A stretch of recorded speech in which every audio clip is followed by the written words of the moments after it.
تو اس لیے بچوں کو بچاؤ کو ایجوکیشن سے، کوئی اسلامک اسکول جہاں کا ماحول اچھا ہو وہاں داخلہ کروائیں اس کا. اور اسلامک اسکول والوں کو بھی چاہیے کہ اسلام کو بھی فوکس کریں، پڑھائی کو بھی فوکس کریں.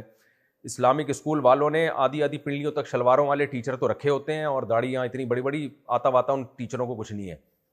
کچھ اسلامک اسکول ایسے ہیں جو بڑے کامیابی سے چل رہے ہیں. تو بھائی تم پڑھائی کے لیے ماں باپ اپنے بچے کو لا رہے ہیں تو آپ کا جو اسٹینڈرڈ ہے وہ بہت ہائی ہونا چاہیے پڑھائی کا، اور ماحول اسلامی ہو. آپ نے ماحول کو تو فوکس کر لیا، پڑھائی 2 ٹکے کی نہیں ہے. تو ماں باپ کہتے ہیں یار وہ بچہ دیکھو کیسے ٹھش پش انگلش بولتا ہے، اور یہ ہمارا بچہ اسلامک اسکول میں جا کے دعائیں تو یاد کر لیں اور آگے آتا واتا کچھ نہیں ہے اس کو، جس مقصد کے لیے بھیجا تھا. تو جس مقصد کے لیے بھیجا تھا اس کو تو فوکس کرو بھائی.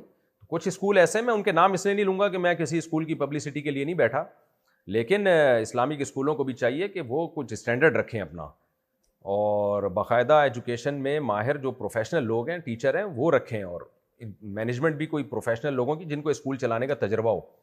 صرف اتنا کافی نہیں ہے کہ جس کے 4 مہینے لگے ہوئے ہیں تبلیغ میں تو آپ نے اسکول اس کے حوالے کر دیا، یہ وہ حضرت جی بہت بڑے مفتی صاحب ہیں فلاں ادارے کے لہذا وہ اسکول چلائیں گے. بھائی مفتی ایک الگ فیلڈ ہے، اسکول چلانا ایک الگ فیلڈ ہے.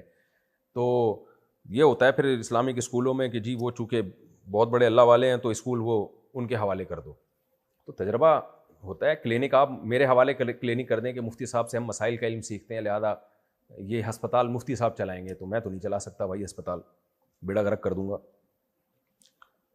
اچھا بھائی، اور اس کا نام رکھ دیں اسلامک ہسپتال، تو یہ اور بڑا لطیفہ ہوگا.